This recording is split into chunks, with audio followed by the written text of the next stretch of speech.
Bonsoir à tous, cette fois-ci c'est la bonne, il y a de l'image, donc j'espère que vous allez bien, que vous avez passé une bonne semaine. Moi je suis vraiment heureuse de vous retrouver pour ce rendez-vous hebdomadaire, un question-réponse et aujourd'hui on a deux questions. Donc on va commencer avec la première de Marie. Donc Marie qui dit: je suis maman de deux enfants de 7 et 12 ans. Depuis le confinement, je fais du télétravail. Je me sens un peu dépassée entre l'école à la maison, mon travail, la maison et prendre du temps pour moi. Comment faire pour tout gérer? Donc déjà, merci Marie à toi pour ta question et sache que c'est normal de se sentir un peu dépassé, un peu chahuté par tout ce qui nous arrive. C'est vraiment normal puisque tout s'est mis en branle très vite.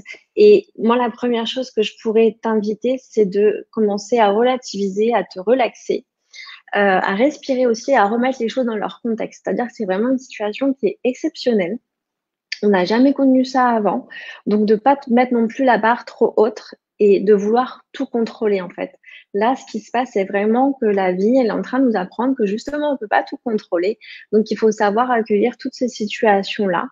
Et surtout, de vouloir être un parent parfait, bah, du coup, ça va créer beaucoup de stress pour toi, beaucoup de pression. Donc voilà, c'est de se donner des objectifs et être souple sur la manière d'y arriver. Et c'est vraiment chacun ses règles, d'accord? Et savoir que bah, tu vas faire du mieux que tu peux, que tu n'es pas une maîtresse, tu es une maman, tu as déjà toi ton télétravail à faire, donc tu vas faire le mieux que tu peux. Les devoirs qui ont été donnés, c'est vraiment en fait pour maintenir en fait le rythme de l'école, pour aussi entretenir les enfants. Donc c'est vraiment de savoir que tu fais du mieux que tu peux. On ne te demande pas de devenir une maîtresse et de faire tous les exercices absolument bien à ton enfant. On va juste maintenir en fait le niveau de l'enfant. Voilà. Et après, moi, ce que je te conseillerais aussi, c'est en fonction de l'âge, c'est vraiment aussi de lâcher sur les temps d'écran, parce que tu travailles depuis la maison. Donc, c'est vraiment une situation exceptionnelle. Après, si tu veux pouvoir aussi contrôler les programmes, c'est peut-être aussi d'installer des petites applications qui vont être plus éducatives. Nous, le matin, on va sortir tous les crayons, les puzzles, les jeux. Comme ça, les enfants ont tout à disposition pour pouvoir faire autre chose que regarder les écrans.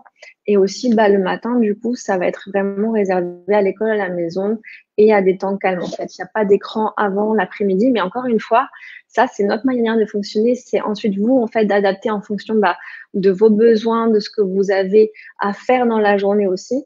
Et vraiment, encore une fois, de remettre dans le contexte qui est vraiment exceptionnel. Voilà. Nous, ça a été aussi l'occasion de leur donner plus de tâches ménagères. C'est-à-dire qu'ils étaient déjà très impliqués à la maison. On n'avait pas forcément un planificateur de tâches, mais voilà, les petites choses comme débarrasser la table, mettre la table, ranger la vaisselle, enfin ce genre de choses-là, ils les faisaient déjà. Et là, on leur demande vraiment de le faire maintenant systématiquement. Donc le matin, ils vont se réveiller, prendre leur petit déj, ranger tout dans le lave-vaisselle, le débarrasser s'il y avait de la vaisselle à débarrasser. Enfin voilà, on leur demande de faire ces choses-là, plus un petit peu de ménage aussi au cours de la journée. Toi, ça va te permettre de te soulager. Et les enfants, ils sont vraiment fiers quand ils arrivent à faire des petites choses.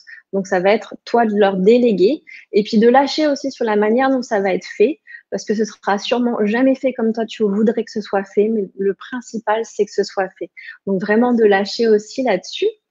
Ensuite, la deuxième chose, c'est qu'est-ce que toi, tu peux lui apprendre pendant cette période de confinement? Qu'est-ce qu'il pourrait apprendre à la maison? Qu'est-ce que vous pourriez lui apprendre qu'il n'apprendrait pas forcément à l'école? Donc ça, c'est vraiment une question que je t'invite à te poser. Qu'est-ce que vous pouvez lui apprendre comme notion? Est-ce que ce serait de s'organiser? Est-ce que ce serait de créer des cartes mentales? Enfin, qu'est-ce que vous pouvez lui apprendre qu'il n'apprendrait pas forcément à l'école? Voilà. La deuxième chose, ce serait vraiment de créer du temps qui est non négociable pour toi. Donc, ce serait de déterminer, est-ce que tu as envie de faire du sport, du yoga, de la danse? Est-ce que c'est un temps lecture? Est-ce que c'est plus un temps pour te reposer? Et vraiment aussi de demander à ton conjoint, pendant ces temps-là, qu'il prenne le relais et toi, de lui permettre aussi à son tour de faire la même chose. Et je pense que c'est vraiment aussi essentiel de communiquer tes besoins aussi aux enfants en disant, voilà, maman, elle a besoin d'une heure aujourd'hui pour pouvoir lire. Donc, je voudrais que vous soyez calme, etc. Et vraiment que tout le monde sache que voilà, c'est ton moment calme, ton moment à toi, c'est ton moment non négociable. Donc, de vraiment te poser par rapport à ça. Ensuite, si c'est pas possible de le faire quand les enfants sont réveillés pour raison X ou Y, sont plus petits, ou simplement parce que tu culpabilises, moi, je te conseille de te lever un peu plus tôt le matin. quand tout le monde est endormi, au moins tu auras fait les choses qui sont vraiment importantes pour toi. Donc, c'est vraiment essentiel de faire au moins une chose pour toi et c'est vraiment important. Donc, si tu es d'accord avec ça, je te demande de mettre un petit cœur parce que vraiment, c'est important de ne pas s'oublier tous les jours. Là, on est vraiment dans une situation qui est encore une fois exceptionnelle. Donc, de prendre au moins 1 heure par jour, si vous pouvez, c'est idéal, mais même si c'est 20 minutes, mais de faire au moins une chose, rien que pour vous, ça, ce serait vraiment génial. Voilà.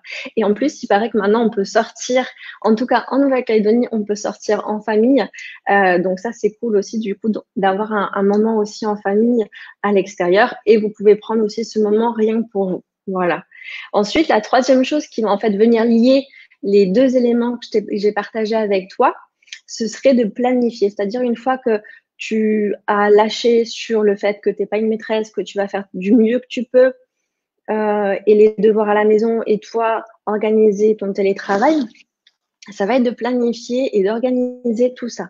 Donc pour ça, moi, je te conseille de créer un emploi du temps pour chaque enfant en fonction de leur âge et leur communiquer en fait ce qui va être attendu d'eux dans la journée, ce qui va se passer. Comme ça, eux, ça va leur donner aussi un cadre, si tu veux. Les enfants, ils ont besoin d'être sécurisés, de savoir un petit peu où ils vont.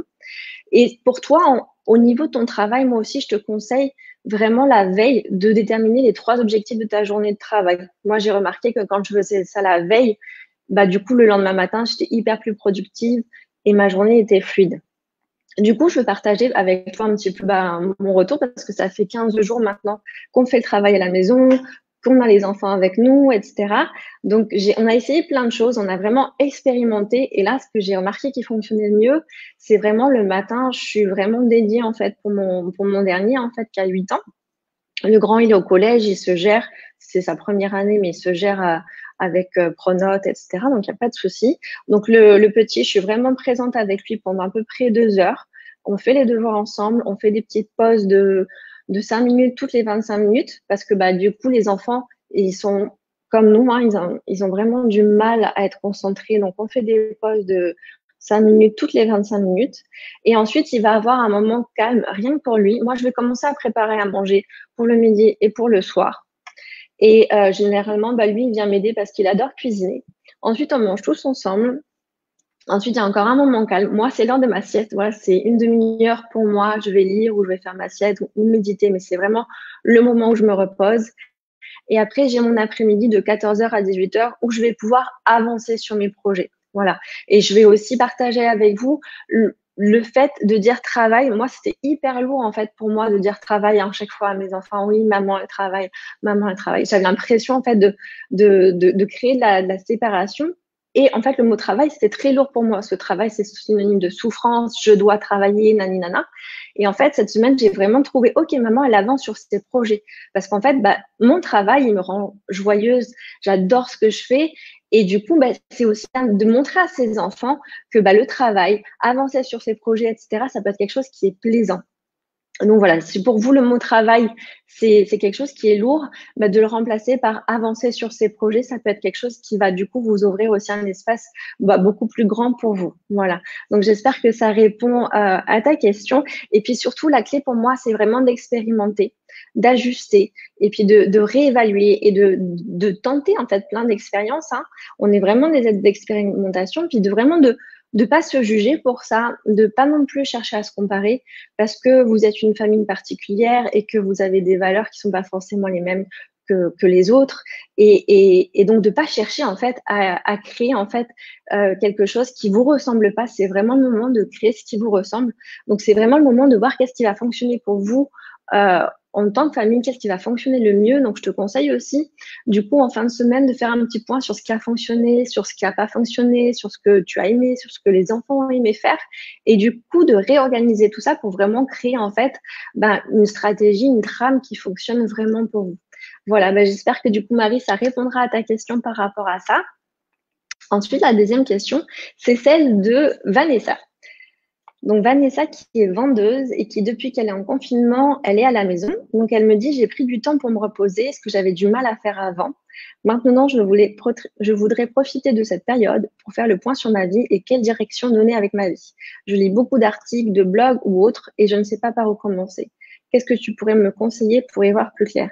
Donc déjà, félicitations Vanessa, parce que bah, tu as réussi à prendre du temps pour toi et ça, c'est génial. Il y a souvent, les gens, ils ont du mal, ils ont besoin de faire autre chose, donc ils vont commencer à trier, etc. Donc félicitations à toi pour ça déjà. Et moi, ce que je vais pouvoir te partager, en fait, c'est mon expérience, mon chemin, ce qui m'a permis en fait de me découvrir. Hein, ça a été vraiment une exploration et de découvrir quelle était ma mission de vie, quel était mon feu, qu'est-ce qui m'animait. Donc, je vais partager avec toi quelques exercices et tu me diras, et vous me direz aussi, vous, ceux du coup qui sont un peu dans cette même optique, en fait, qu'est-ce que vous avez pu retirer de ça? Donc, le premier, ce serait, est-ce que tu kiffes encore ton travail? Est-ce que tu es joyeuse de te lever le matin et de lister en fait ce que tu aimes dans ton travail, ce que tu n'aimes pas? La deuxième chose, ce serait de lister tes 10 passions. Alors peut-être que 10 passions, tu dis waouh, c'est énorme en effet, mais tu vas voir que c'est un exercice qui va être très très révélateur. Alors peut-être qu'au début, tu vas réussir à trouver facilement les 3 ou 5 premières passions et qu'après, ce sera un peu plus difficile. Et c'est là où, en fait, où l'exercice devient intéressant parce que tu vas devoir creuser en fait et revenir aussi à l'enfant qui est à l'intérieur de toi. Qu'est-ce que tu aimais faire quand tu étais petite? Et vraiment, une passion, c'est qu'est-ce qui va vraiment, en fait, mettre le feu en toi? Qu'est-ce qui t'anime? Qu'est-ce qui te rend joyeuse? Quelles sont les activités que tu fais et qui vraiment, quand tu les fais, tu perds toute notion du temps, en fait, parce que tu adores ce que tu fais. Et une passion, ça va être aussi quelque chose pour laquelle tu auras toujours de la curiosité, pour aussi laquelle tu voudras toujours en savoir plus et aussi partager en fait les gens. Tu voudras vraiment partager ta passion, pouvoir aussi leur exprimer qu'est-ce que tu aimes à propos de ça. Donc ça, c'est vraiment en fait important de lister tes 10 passions parce que c'est vraiment dans tes 10 passions que tu vas pouvoir trouver ta mission de vie tout simplement parce que c'est dans ces passions-là, celles qui sont enfouies et c'est pas les passions des autres hein, et c'est pas ce que les autres pensent que tu devrais faire, etc. C'est vraiment toi, qu'est-ce qui t'anime. Si vraiment tu avais aucun doute sur tes capacités, si vraiment il n'y avait aucun souci d'argent, si l'âge pour toi c'était pas un souci, qu'est-ce que tu rêverais de faire? Voilà, ça c'est mon deuxième exercice, donc lister tes 10 passions. Le troisième, ce serait de lister toutes tes compétences. Qu'est-ce que tu sais faire au niveau de ton travail, mais aussi en dehors, quels sont tes talents? Et de mettre tout ça en perspective. Donc, qu'est-ce que tu as appris depuis que tu es dans la vie active? Toutes tes compétences, en fait, tout ce que tu sais faire, tout ce dans quoi tu excelles. Et attention, parce qu'en fait, c'est pas parce que tu sais faire plein de choses que tu dois tout faire. Parce que dans ces choses-là, il y a des choses qui, forcément, sont pas non plus source de joie. Mais au moins, en fait, là, ça te donne une vision, en fait, si tu veux, de ce que tu sais faire, ce que tu aimes faire pour que tu puisses trouver, en fait, ta mission de vie. Et ensuite, le dernier exercice, et qui pour moi est vraiment le plus intéressant et le plus parlant, parce que vraiment tu vas te connecter à ton toi, à ton âme, ça va être de fermer les yeux. Et c'est peut-être un exercice que vous pouvez faire maintenant pour ceux qui me regardent. Donc, ça va être de fermer les yeux, de prendre une profonde respiration. Et vous êtes en avril 2021. Vous avez passé la meilleure année de votre vie. Ça a été une année extraordinaire. Et je veux que vous me disiez ce que vous avez fait pendant cette année. Où est-ce que vous avez été? Quelles sont les choses que vous avez faites? Qu'est-ce que vous avez fait qui a rendu cette année extraordinaire? Voilà. S'il y avait vraiment une chose, je pense, un exercice qu'on devrait tous faire au moins dans notre vie, ce serait vraiment cet exercice-là, de vraiment se projeter dans un an. Et vraiment, si vous avez eu des images, des mots, si vous avez eu des personnes qui sont apparues ou des choses, vraiment notez-les parce que ça, c'est important. C'est de savoir que c'est le murmure de votre âme aussi, c'est votre enfant intérieur. Donc ça, c'est important de le noter parce qu'il faut que vous puissiez mettre ensuite des actions en place pour pouvoir vraiment vous réaliser parce que ça, c'est la petite voix qui est en vous et il faut l'écouter. C'est vraiment important. Voilà. Donc, j'espère vraiment, Vanessa, que ça aura répondu à ta question. Je vais juste vérifier est-ce que j'ai pris plein de petites notes que j'ai tout dit. Tac, tac, tac. Voilà.